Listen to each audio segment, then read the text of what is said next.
Assalamualaikum warahmatullahi wabarakatuh. Selamat pagi menjelang siang.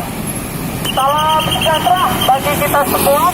Kami dari Satuan Lalu Lintas Polres Teluk Semawe menghimbau dan menginformasikan kepada seluruh warga Kota Teluk Semawe bahwasanya mulai tanggal 1 November sampai dengan 14 November 2017 akan dilaksanakan operasi Zebra Rencang 2017.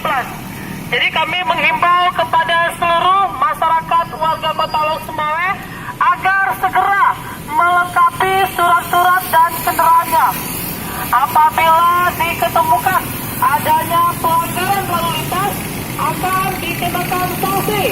Apabila ditemukan pelanggaran lalu lintas, akan dikenakan sanksi tindakan langsung atau tilang.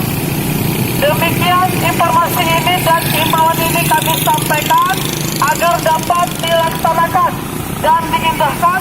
Terima kasih. Selamat pagi. Assalamualaikum warahmatullahi wabarakatuh.